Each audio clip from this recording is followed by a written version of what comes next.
100তম পূর্ণ হলো জলসা সালানা। أشهد أن لا إله إلا الله وحده لا شريك له وأشهد أن محمدا عبده ورسوله أما بعد فأعوذ بالله من الشيطان الرجيم بسم الله الرحمن الرحيم الحمد لله رب العالمين الرحمن الرحيم مالك يوم الدين إياك نعبد وإياك نستعين اهدنا الصراط المستقيم صراط الذين أنعمت عليهم غير المغضوب عليهم ولا الضالين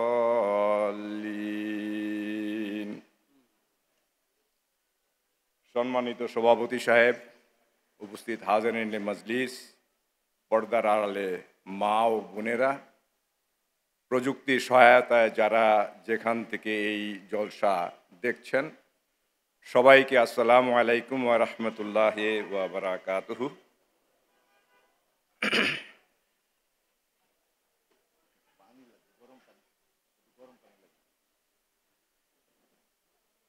ইসলাম ধর্ম আমাদেরকে একটি চিরন্তন পূর্ণাঙ্গীন জীবন ব্যবস্থা দিয়েছে। তাই কেবল ইসলামেই নারীর সম্মান ও মর্যাদা প্রতিষ্ঠার সকল অধিকার পরিপূর্ণভাবে সুরক্ষিত করা হয়েছে। তাদের সম্মান, মর্যাদা ও সতীত্ব অক্ষুণ্ণ রাখতেই ইসলামে হিজাবের নির্দেশ দেয়া হয়েছে, হিজাব বা পর্দা পালনের নির্দেশ দেয়া হয়েছে। হিজাব মূলত আরবি শব্দ, যার ফার্সি প্রতিশব্দ হচ্ছে পর্দা। হিজাব বা পর্দার বাংলা অর্থ হলো আবৃত করা, ঢেকে রাখা, আবরণ, আড়াল, অন্তরায়, আচ্ছাদন, বস্ত্রাদি দ্বারা সৌন্দর্য ঢেকে রাখা, আবৃত করা বা গোপন রাখা ইত্যাদি। পর্দা নারীর সতীত্ব, ইজ্জত ও আবরুর হেফাজতকারী। এ কারণে পর্দা পালন ইসলামে অন্যতম গুরুত্বপূর্ণ একটি বিধান। এর গুরুত্ব ও প্রয়োজনীয়তা অনস্বীকার্য। হাদিসে এসেছে নারীকে আওরাত হিসাবে। আওরাত শব্দের অর্থ হলো গুপ্ত, আবরণ, আচ্ছাদন বা আবৃত। সুতরাং দেখতে পাচ্ছেন, নারীর নামেই বোঝা যায় নারীর জন্য পর্দা কতটুকু আবশ্যক। অন্যদিকে পারিপার্শ্বিক অবস্থার নিরিখে বিবেকের দাবিও এটি। আর এ কারণে শরীয়তেও নারীর জন্য পর্দাকে আবশ্যক করা হয়েছে। প্রকৃতপক্ষে হিজাব বা পর্দা নারীর সৌন্দর্য ও মর্যাদার প্রতীক। মহান আল্লাহ রাব্বুল আলামিন নারী পুরুষ উভয়ের নৈতিক ও চারিত্রিক পবিত্রতার লক্ষ্যে সবিস্তরে পর্দা পালনের নিয়মাবলী বর্ণনা করে দিয়েছেন। এ প্রসঙ্গে মহান আল্লাহ রাব্বুল আলামিন সূরা আহজাবের 54 নম্বর আয়াতে ইরশাদ করছেন, এ বিধান হে পুরুষ তোমাদের ও তাদের অর্থাৎ নারীদের অন্তরের জন্য অধিকতর পবিত্রতার কারণ। মহান আল্লাহর এই অমোঘ ঘোষণা সত্ত্বেও ইসলামী পর্দা ব্যবস্থা সম্পর্কে জ্ঞান না রাখার কারণে, অথবা এভাবে বলা যায় যে অন্তর্নিহিত তাৎপর্যকে না বুঝার কারণে কেউ কেউ একে সেকেলে, আবার কেউ কেউ একে পশ্চাৎপদতা, শৃঙ্খলিতকরণের পন্থা, উন্নয়নের অন্তরায় এবং নারী পুরুষের মধ্যে একটি বৈষম্য সৃষ্টির ব্যবস্থা হিসাবে আখ্যায়িত করে থাকেন। এই ভুল ধারণার জন্য প্রথমত দায়ী মুসলিম বিশ্বের বহু এলাকায় ইসলামের সঠিক শিক্ষার যথাযথ প্রয়োগ না হওয়া, আর অবশিষ্ট হচ্ছে পাশ্চাত্যের গণমাধ্যমগুলোর নেতিবাচক ভূমিকা। ইসলামে হিজাব বা পর্দা ব্যবস্থা আর ক্ষেত্র বিশেষে নারী পুরুষের পৃথকীকরণ নারীকে শৃঙ্খলিত করার পরিবর্তে তাকে আরও মর্যাদার আসনে অধিষ্ঠিত করেছে। সেই সাথে সমাজে একটি ভারসাম্যপূর্ণ সমাজ ব্যবস্থা প্রবর্তন করেছে। যুগ ইমাম হজরত ইমাম মাহদী আলাইহিসসালাম তিনি পর্দার তাত্ত্বিক ব্যাখ্যা দিতে গিয়ে বলেছেন, সুতরাং খোদা তাআলা চাহিয়াছেন কুপ্রবৃত্তি যেন গোপন কার্যের সুযোগ না পায় এবং এমন কোনোই লগ্ন বা ক্ষেত্র যেন উপস্থিত না হয় যাহাতে কুৎসিত আশঙ্কা মাথাচাড়া দিয়ে উঠে। ইসলামী পর্দার ইহাই দার্শনিক তত্ত্ব এবং ইহাই শরীয়তের ব্যবস্থা। খোদার পবিত্র গ্রন্থে পর্দার উদ্দেশ্য ইহা নহে যে স্ত্রী লোকদিগকে কয়েদির ন্যায় নজরবন্দি অবস্থায় রাখবে। এরূপ ধারণা কেবল সেই সকল অজ্ঞ লোকেরা রাখে যাহারা ইসলামী ব্যবস্থার কোনো খবর রাখে না, বরং পর্দার উদ্দেশ্য হইল নারী পুরুষ উভয়ের পরস্পরকে অবাধ দর্শন হইতে ও পরস্পরের শোভা সৌন্দর্যের আকর্ষণ হইতে বিরত রাখা, কারণ ইহাতেই নারী পুরুষ উভয়েরই মঙ্গল। সতীত্ব রক্ষায় মহান আল্লাহ তাআলা এবং মহানবী হযরত মুহাম্মদ মুস্তাফা সাল্লাল্লাহু আলাইহি ওয়াসাল্লাম হিজাব বা পর্দা সম্পর্কে বিভিন্ন দিক নির্দেশনা দিয়েছেন। একজন আহমদী মুসলমান হিসাবে আমাদের সেইগুলি অবলম্বন করার মধ্যেই প্রকৃত সম্মান এবং মর্যাদা নিহিত রয়েছে। ইসলামী পর্দা সম্পর্কে সঠিক জ্ঞান না থাকার কারণে সমাজে মাত্রাতিরিক্ত ভুল বুঝাবুঝি বিরাজ করছে। সে কারণে আমি সমীচীন মনে করছি পর্দা সম্পর্কিত নির্দেশাবলীর আয়াতগুলি একত্রে এক জায়গায় কিছুটা আলোচনা করে নেই। সূরা আহজাব আয়াত ৬০ এ পর্দা সম্পর্কে আল্লাহ তাআলা ইরশাদ করেছেন, ইয়া আইয়ুহান নাবিয়্যু কুল্লি আজওয়াজিকা ওয়া বানাতিকা ওয়া নিসাইল মুমিনিনা ইউদনিনা আলাইহিন্না মিন জালাবিবিহিন যালিকা আদনা আইয়ুরাফনা ফালা ইউজাইন। অর্থ হচ্ছে, হে নবী, তুমি তোমার পত্নীগণকে, তোমার কন্যাগণকে এবং মোমিনগণকে, মোমেনগণের পত্নীগণকে বলো যেন তারা তাদের চাদরকে নিজেদের উপর ঝুলিয়ে নেয়। এ দ্বারা তাদের পরিচয় অত্যন্ত সহজ হবে এবং তাদেরকে কষ্ট দেয়া হবে না। এ আয়াতে আরবি শব্দ জালাবিব এসেছে, যা এক বচনে জিলবাব, আর অর্থ হচ্ছে বহিরাবরণ বা চাদর। সূরা আহজাবের এই আয়াতে পর্দার বিষয়ে যে নির্দেশনা রয়েছে তা হলো, মুসলমান নারী যখন বাড়ির বাহিরে যায় তখন তাদের জিলবাব অর্থাৎ বহিরাবরণ পরিধান করা আবশ্যক, যার দ্বারা মাথা থেকে পা পর্যন্ত সম্পূর্ণ দেহ ঢেকে যায়। এটাই কোরআন মজিদে বর্ণিত ইউদনিনা আলাইহিন্না মিন জালাবিবিহিন্না। বাহ্যিক দেহাবরণ ব্যবহার করার উদ্দেশ্য হচ্ছে একজন মুসলমান স্ত্রী লোককে সন্দেহজনক চরিত্রের লোকের কুদৃষ্টি বা উত্ত্যক্ত করা অথবা অন্য কোনো ঝামেলাপূর্ণ মানসিক যন্ত্রণার হাত থেকে রক্ষা করা। এছাড়া সূরা নূর আয়াত ৩২ পর্দা সম্পর্কে ইরশাদ করা হয়েছে, ওয়া কুল্লিল মুমিনাতি ইয়াগযুজনা মিন আবসারিহিন্না ওয়া ইয়াহফাজনা ফুরুজাহুন্না। এবং তুমি মোমেন নারীদেরকে বলো তারাও যেন নিজেদের দৃষ্টিকে সংযত রাখে এবং নিজেদের লজ্জাস্থান সমূহের হেফাজত করে। এই আয়াতে লক্ষ্য করলে দেখা যাবে খুমুর শব্দ ব্যবহার করা হয়েছে, যার অর্থ হচ্ছে ওড়না। সূরা নূরের এই আয়াতে যে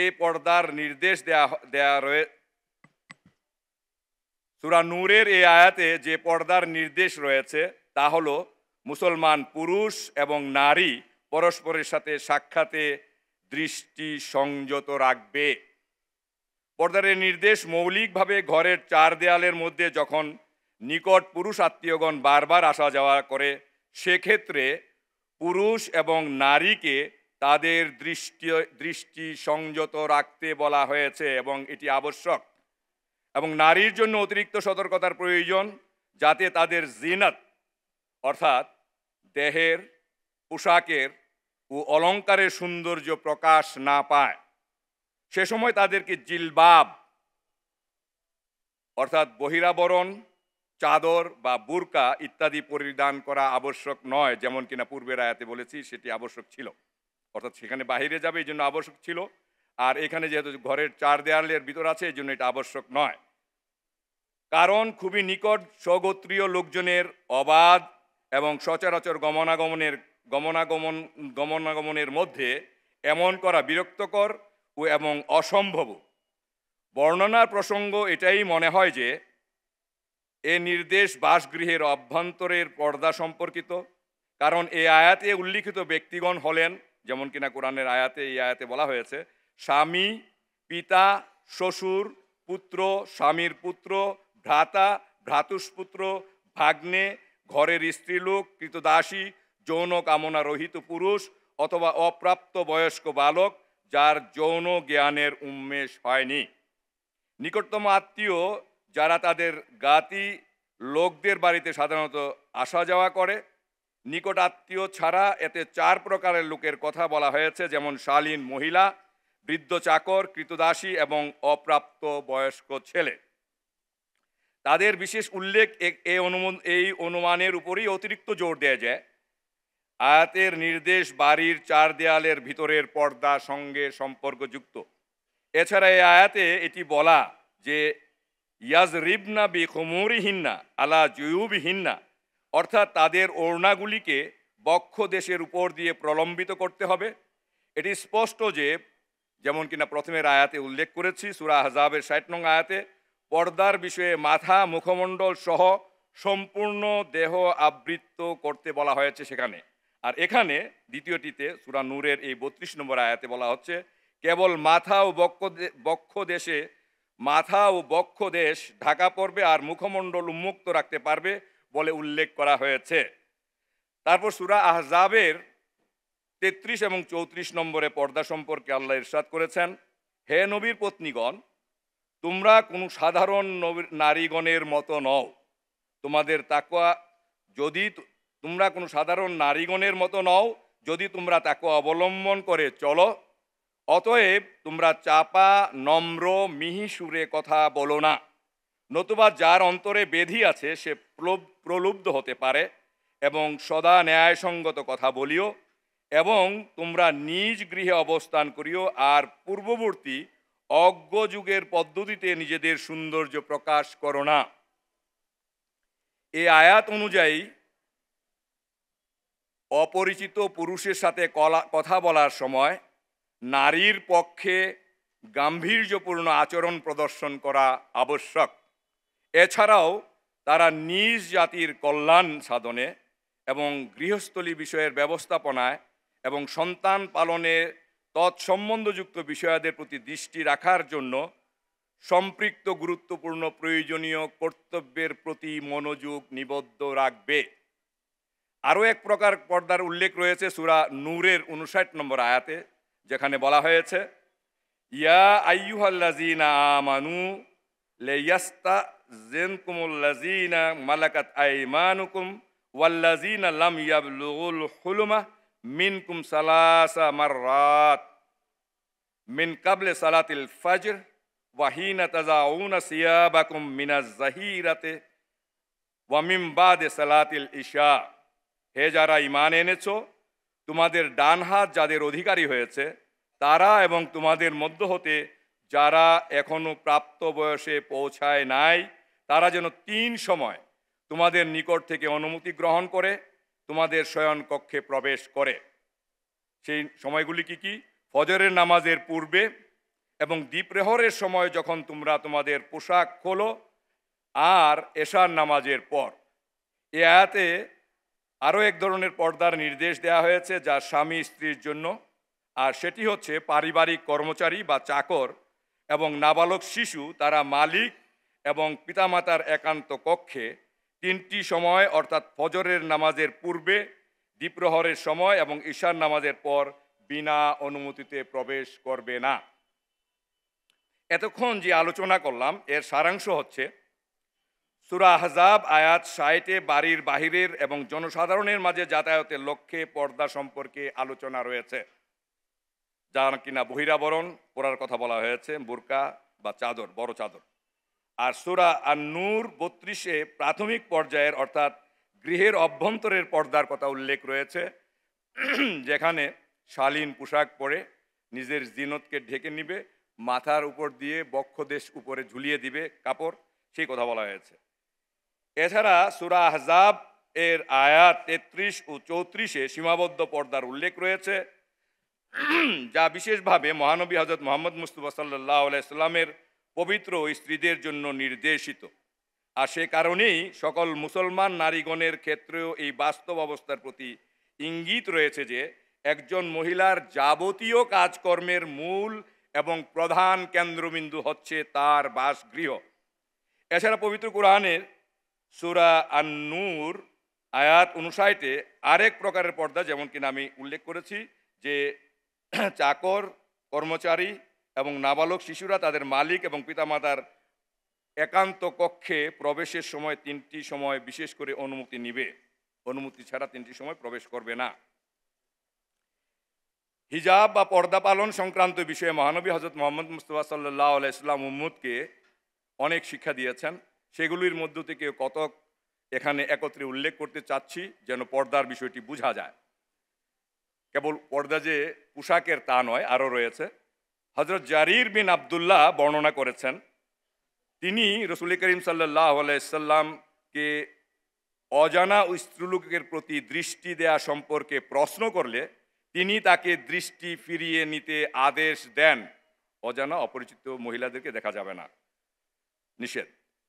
হযরত বুরায়দা রাদিয়াল্লাহু তাআলা আনহু বর্ণনা করছেন, হযরত রাসূল করিম সাল্লাল্লাহু আলাইহি সাল্লাম হযরত আলীকে বললেন, হে আলী, তুমি প্রথম দৃষ্টির পর দ্বিতীয়বার দৃষ্টিপাত করো না, কারণ প্রথম দৃষ্টি হঠাৎ পড়ে যাওয়া দৃষ্টি, সেটি তোমার। তবে দ্বিতীয় দৃষ্টি যা ইচ্ছাকৃতভাবে পড়ে সেটি তোমার জন্য বৈধ নয়। হযরত আমর বিন শোয়েব থেকে বর্ণিত হয়েছে, হযরত রাসূল করিম সাল্লাল্লাহু আলাইহি সাল্লাম বলেছেন, যা নাভি ও হাঁটুর মাঝখানে আছে তা দেখো না।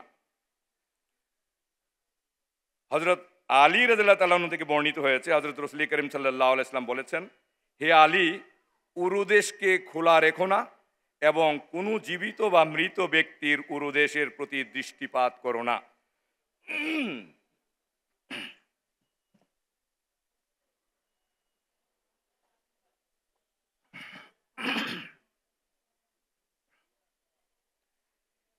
হযরত উম্মে সালমা রাদিয়াল্লাহু তাআলা আনহা বর্ণনা করছেন, তিনি এবং হযরত মায়মুনা রাদিয়াল্লাহু তাআলা আনহা হযরত রাসূল করিম সাল্লাল্লাহু আলাইহি সাল্লামের নিকটে ছিলেন।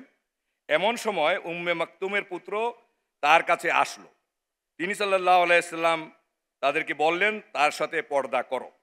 উম্মে সালমা রাদিয়াল্লাহু তাআলা আনহা বলেন, আমি বললাম, হে আল্লাহ রাসূল, তিনি কি অন্ধ নন?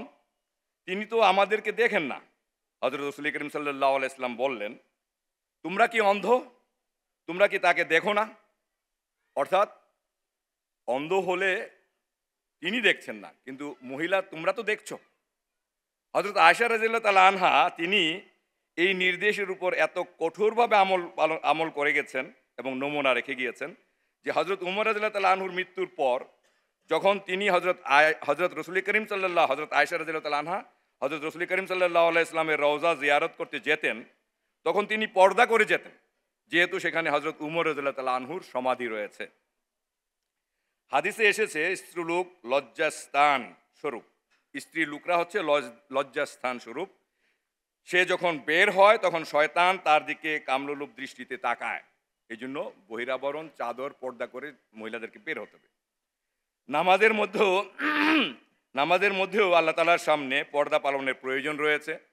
হযরত আয়েশা রাদিয়াল্লাহু তাআলা আনহা থেকে বর্ণিত হয়েছে, মুখে ঘুমটা ছাড়া সাবালিকা মেয়ের নামাজ কবুল হয় না। বাইহাকিতে এসেছে, আল্লাহর অভিশাপ ওই ব্যক্তির উপর যে কামলুপ দৃষ্টিতে তাকায় এবং যে তার লক্ষ্য হয়। ইবনে আব্বাস রাদিয়াল্লাহু তাআলা আনহু বর্ণনা করছেন, হযরত রাসূল করিম সাল্লাল্লাহু আলাইহি ওয়াসাল্লাম বলেছেন, যে সকল পুরুষ স্ত্রীলোকের বেশ ধরে এবং যে সকল স্ত্রীলোক পুরুষের বেশ ধরে আল্লাহ তাদের উপর অভিশাপ দিয়েছেন, তাদের প্রতি অভিশাপ দিয়েছেন। আবুল মালি রাদিয়াল্লাহু তাআলা আনহু বর্ণনা করছেন, হযরত রাসূল করিম সাল্লাল্লাহু আলাইহি ওয়াসাল্লাম বলেন, যে স্ত্রীলোক স্বামী ব্যতিরেকে অপরের ঘরে বস্ত্র খুলে সে নিজের এবং তার রবের মধ্যস্থিত পর্দা ছিন্ন করে ফেলে। হযরত আবু হুরায়রা রাদিয়াল্লাহু তাআলা আনহু থেকে বর্ণিত হয়েছে, নিশ্চয়ই আমি আমার প্রিয় কাসেমের পুত্র অর্থাৎ হযরত রাসূল করিম সাল্লাল্লাহু আলাইহি ওয়াসাল্লামকে বলতে শুনেছি। আবু হুরায়রা বলছেন, রাসূল করিম সাল্লাল্লাহু আলাইহি ওয়াসাল্লামকে বলতে শুনেছি, যে স্ত্রীলোক মসজিদে যাবার জন্য সুগন্ধি লাগায় তার নামাজ ততক্ষণ পর্যন্ত কবুল হয় না যতক্ষণ পর্যন্ত না সে সহবাস পরবর্তী গোসলের ন্যায় গোসল করে।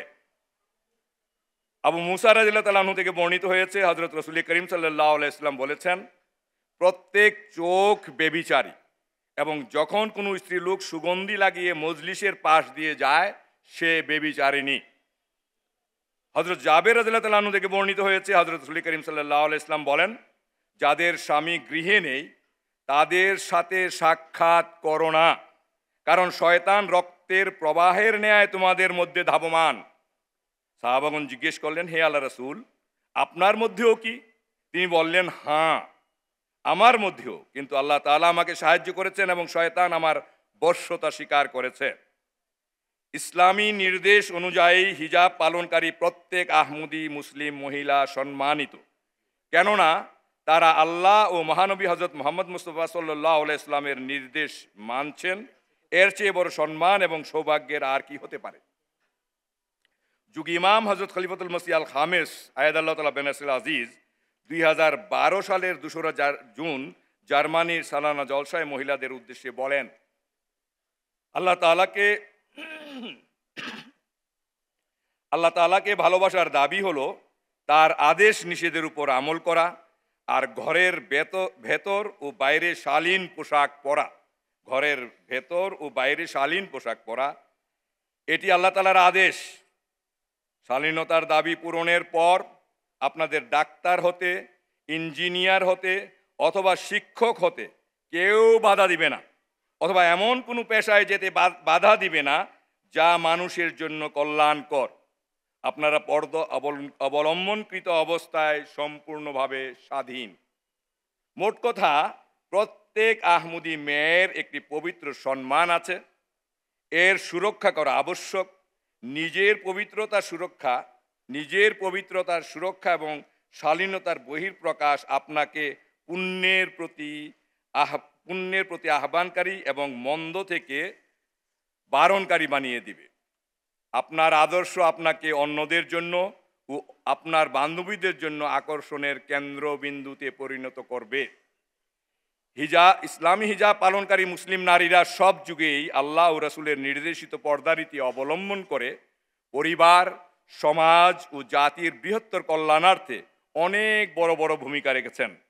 পর্দা পালন তাদের সেই রাস্তায় অন্তরায় হয়নি। এ বিষয়ে দীর্ঘ ইতিহাস রয়েছে। আমি সেখান থেকে কেবল প্রাথমিক যুগের একটি ঘটনা আর বর্তমান যুগের একটি ঘটনা উল্লেখ করতে চাচ্ছি। হযরত খলিফাতুল মসিহ রাবে রহমতুল্লাহ আলাইহে 1982 সালের 27শে ডিসেম্বর জলসা সালানার বক্তৃতায় মহিলাদের উদ্দেশ্যে ইসলামের প্রাথমিক যুগের মহিয়সীর নারী হযরত খাওলা রাদিয়াল্লাহু তাআলা আনহার পর্দা পালনের অনুকরণীয় আদর্শের উল্লেখ করতে গিয়ে বলেছিলেন, হযরত খাওলা রাদিয়াল্লাহু তাআলা আনহার ঘটনা আপনারাও শুনেছেন। হযরত খালিদ বিন ওয়ালিদকে রোমানদের সঙ্গে এক ভীষণ যুদ্ধে অবতীর্ণ হতে হয়েছিল। এই যুদ্ধে রোমানদের সংখ্যা এত অধিক ছিল যে আশঙ্কা ছিল মুসলমানরা পরাজিত হয়ে যাবে। যুদ্ধ চলাকালীন সময়ে মুসলমানরা নেকাবদারি ও বর্ম পরিধানকারী এক অশ্বারোহীকে মুহুর্মুহু শত্রু সেনাকে আক্রমণ করতে দেখতে পেল। ওই অশ্বারোহী যেদিকে যেত ওই দিকে শত্রু সেনাকে নিপাত করছিল। ব্যারিকেড ভেঙ্গে সে কখনো এক দিকে বের হয়ে পড়ত, আবার কখনো অন্যদিকে এসে পড়ত। তাকে দেখে মুসলমান সৈন্যরা নিজেদের মধ্যে বলাবলি করতে আরম্ভ করলো, এ ব্যক্তি তো আমাদের অধিনায়ক হযরত খালিদ বিন ওয়ালিদ ব্যতীত আর কেউ নন। সাইফুল্লাহ অর্থাৎ আল্লাহ তাআলার তরবারি ছাড়া আর কোনো ব্যক্তি কি আছে যে এত বীরত্বের সাথে আক্রমণ করে? ইতিমধ্যে হযরত খালিদ বিন ওয়ালিদকে তারা আসতে দেখল। তারা বড়ই আশ্চর্য হলো এবং তাকে বলল, হে সিপাহ সালার, এই অশ্বারোহী কে? তিনি উত্তর দিলেন, আমি একে চিনি না। আমি তো এই ধরনের সাহসী ও বাহাদুর অশ্বারোহী এই প্রথম দেখছি। এই কথোপকথনের মধ্যেই ওই অশ্বারোহী এই অবস্থায় ফিরে আসলো যে তার সমস্ত রক্তে ভেজা ছিল এবং তার ঘোড়ারও ঘর্মাক্ত শরীরে দম বন্ধ হয়ে আসার উপক্রম হয়েছিল। সেই অশ্বারোহী ঘোড়া থেকে অবতরণ করার পর খালেদ বিন ওয়ালিদ তার দিকে অগ্রসর হলেন এবং বললেন, হে ইসলামের মুজাহিদ, হে ইসলামের মুজাহিদ, বলো তুমি কে? আমার দৃষ্টি তোমাকে দেখার জন্য ছটফট করছে। তোমার মুখমণ্ডল হতে নেকাব সরিয়ে ফেলো। কিন্তু সে কোনো প্রকার কর্ণপাত করলো না এবং নেকাবও সরালো না, বর্মও অপসারণ করলো না এবং পর্দাও খুলল না। খালেদ বিন ওয়ালিদ রাদিয়াল্লাহু তাআলা আনহু অবাক হলেন, এত বড় মুজাহিদের আনুগত্যের এই অবস্থা। তিনি আবার বললেন, হে জওয়ান, আমি তোমাকে দেখার জন্য ছটফট করছি। তোমার মুখমণ্ডল থেকে পর্দা সরিয়ে ফেলো। এতে ওই অশ্বারোহী বলল, হে আমার প্রভু, হে আমার মালিক, আমি তো নাফরমান নই, কিন্তু আমার প্রতি আল্লাহ তাআলার হুকুম এটাই, আমি যেন পর্দা না খুলি। আমি একজন মহিলা, আমার নাম খাওলা।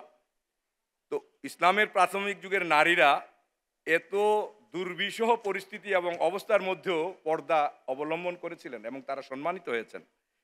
এ যুগেও এমন অজস্র ঘটনা রয়েছে যা ইসলামী হিজাব পালনকারী আহমদী মুসলিম মহিলাদের সম্মানের আসনে বসিয়েছে। বর্তমান হুজুর তার বিভিন্ন বক্তব্যে এ বিষয়ে উল্লেখ করেছেন। সময়ের দিকে লক্ষ্য রেখে আমি শুধু একটি ঘটনা এখানে উল্লেখ করতে চাচ্ছি। হুজুর বলেন, পর্দার ক্ষেত্রে শ্রদ্ধেয়া ডাক্তার নুসরত জাহাঁ সাহেবাও ছিলেন অনুকরণীয় এক আদর্শ। পাকিস্তান থেকে MBBS করার পর তিনি ইংল্যান্ড থেকে স্ত্রীরোগ বিদ্যায় বিশেষ শিক্ষা গ্রহণ করেন এবং 1985 সালে ফজলে ওমর হাসপাতালে সেবা প্রদান আরম্ভ করেন। তার মৃত্যুতে তার গুণাবলীর কথা উল্লেখ করতে গিয়ে তার পর্দার বিষয়ে হুজুর আনোয়ার আয়েদ আল্লাহ তাআলা বেনসির আজিজ উল্লেখ করেছিলেন। তার জামাতা অর্থাৎ ডাক্তার নুসরত জাহাঁ সাহেবার জামাতা লেখেন, আমাদের কন্যা 12 বছর বয়সে পদার্পণ করতেই ডাক্তার নুসরত জাহাঁ সাহেবা তাকে মাথা ঢাকার এবং পর্দা করার উপদেশ দিতেন এবং হজরত আম্মাজান ও অন্যান্য বুজুর্গদের বরাতে ছোট ছোট কিন্তু গুরুত্বপূর্ণ কথা শিশুদের উদাহরণ হিসাবে বা গল্পচ্ছলে শোনাতেন।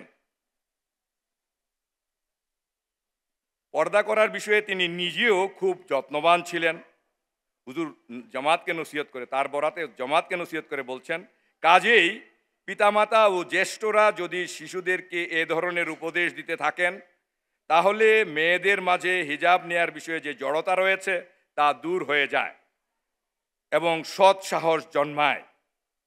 রাবুয়া তাহের হাট ফাউন্ডেশনের ইনচার্জ ডাক্তার নুরি সাহেব বলেন, গত 9 বছরের অধিক সময় যাবৎ মোহতারামা ডাক্তার নুসরত জাহাঁ সাহেবার সাথে ফজলে ওমর হাসপাতালে জোবেদা বানি উইং এবং তাহের হাট ইনস্টিটিউটে কাজ করার সুযোগ হয়েছে। তার মাঝে অর্থাৎ ডাক্তার নুসরত জাহাঁ সাহেবের মাঝে এমন কিছু বিশেষ গুণাবলী ছিল যা আজকাল অনেক কম ডাক্তারের মাঝে দেখা যায়। তিনি খুবই পুণ্যবতী, দোয়াকারী, উন্নত চারিত্রিক গুণের অধিকারী, মুত্তাকি, নিজ রোগীর জন্য দোয়াকারী, পর্দার সূক্ষ্ম দিকগুলি সামনে রেখে পর্দায় অভ্যস্ত। তিনি পবিত্র কোরআনের বিস্তর জ্ঞানের অধিকারী, মহানবী এবং হযরত মুহাম্মদ মুস্তাফা সাল্লাল্লাহু আলাইহি ওয়াসাল্লাম এবং হযরত মসিহ মাউদ আলাইহিস সালামের আদর্শ অনুসরণকারী মহিয়সী এক নারী ছিলেন। তিনি এখানে যুক্তরাজ্যেও পড়ালেখা করেছেন আর পরবর্তীতে নিজের জ্ঞানের পরিধি সম্প্রসারণের জন্য এখানকার বিভিন্ন হাসপাতালেও আসতেন। কিন্তু সব সময় তিনি নেকাবের সাথে পুরো বোরকা পরতেন, কিন্তু কখনো কোনো ধরনের হীনমন্যতায় ভুগতেন না। হুজুর বলছেন, পর্দার মাঝে থেকেই তিনি সকল কাজ সমাধা করতেন।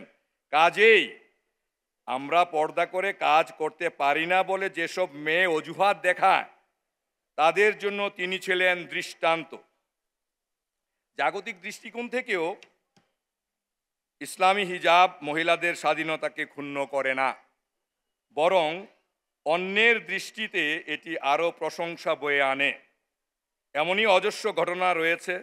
সেই সমস্ত ঘটনাসমূহ থেকে একটি ঘটনা যা হুজুর আয়দাল্লাহ তাআলা বিন নাসিল আজিজ 6 সেপ্টেম্বর 2013 সালের খুতবা জুমায় উল্লেখ করেছিলেন। হুজুর বলেন, বর্কিনা ফাসো নিবাসী দামিবা বিয়াত্রস সাহেবা ইউকে জলসায় অংশগ্রহণ করার জন্য এসেছিলেন। তিনি বর্কিনা ফাসো প্রিন্ট মিডিয়া ও ইলেকট্রনিক মিডিয়ার হাই অথরিটি কমিশনের প্রেসিডেন্ট ছিলেন। 2 বার তিনি দেশটির কেন্দ্রীয় মন্ত্রী ছিলেন। এছাড়া 14 বছর তিনি ইতালি ও অস্ট্রেলিয়াতে বর্কিনা ফাসোর রাষ্ট্রদূত ছিলেন। এইভাবে তিনি জাতিসংঘেও নিজ দেশের প্রতিনিধিত্ব করেছেন। তিনি বলেন, এই জলসায় অর্থাৎ ইউকের এই জলসায় অংশগ্রহণ আমার জীবনে এ ধরনের প্রথম কোনো ঘটনা। এই জলসায় আমার কাছে আলাদা করে কোনো ব্যক্তিকে কৃষ্ণাঙ্গ, শ্বেতাঙ্গ, ইংরেজ বা ফরাসি মনে হয়নি, বরং জাতি ধর্ম নির্বিশেষে প্রতিটি আহমদি মুসলমানকে নিজেদের খলিফার প্রেমিক হিসাবেই চোখে পড়েছে। তিনি পুনরায় বলেন, যে বিষয়টিতে আমি সবচেয়ে বেশি অভিভূত তা হলো প্রত্যেকেই খোদার খাতিরে একটি অঙ্গীকার নিয়ে এই জলসায় অংশগ্রহণ করেছে, যেমন কেন আমরা করেছি। আমাদের এরূপ হওয়া দরকার। পুরুষদের থেকে মহিলাদের পৃথক একটি জায়গায় দেখা আমার জন্য ছিল বিস্ময়ের এক ঘটনা। আমার মনে হচ্ছিল হয়তো এখানেও অন্যান্য মুসলমানের মতোই আচরণ করা হবে, কিন্তু মহিলাদের সাথে কিছুক্ষণ অবস্থান করার পরেই আমার এই ধারণা বদলে যায়। আমি দেখেছি ফটোগ্রাফারও মহিলা, ক্যামেরা পরিচালনের দায়িত্ব মহিলা, অভ্যর্থনাতেও মহিলা এবং খাবার বন্টনকারীও মহিলা। মোট কথা প্রতিটি কাজ মহিলারাই করছিল। সত্য কথা হলো